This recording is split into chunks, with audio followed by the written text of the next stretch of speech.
மறந்தேருவாங்க. அந்த காசு மட்டும்தான் மீதி இருக்குமே தவிர நான் ஜஸ்ட் அங்க ஒரு போட்டோவா தான் இருப்பேன்.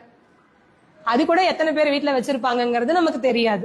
சோ அடுத்து அதிகபட்சமா என் பையன் நினைக்கலாம், என் அம்மா எனக்காக அதை விட்டுட்டு போனாங்க அப்படின்னு. அவன் பையன் நினைப்பானா?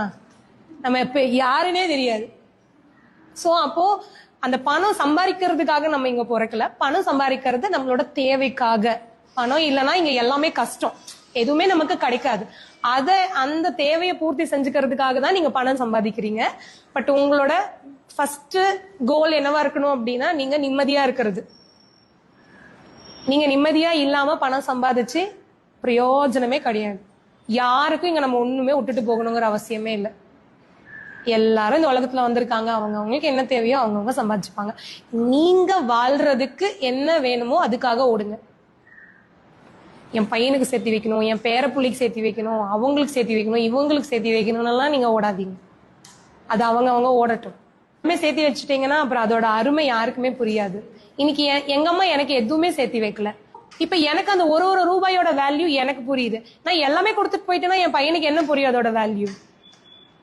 எல்லாமே ஈஸியா வந்துருச்சு இல்ல, அதை ஈஸியா செலவு பண்ணிடுவான். அதனால குழந்தைங்க நம்ம இந்த உலகத்துக்கு கொண்டு வந்திருக்கோம். அவங்களுக்கு நல்ல ஒழுக்கம் சொல்லி கொடுக்கலாம், அவங்களுக்கு நல்ல படிப்பு கொடுக்கலாம், இந்த சொசைட்டி எப்படி ஹேண்டில் பண்ணணும்னு சொல்லி கொடுக்கலாம். அவ்வளவுதான்.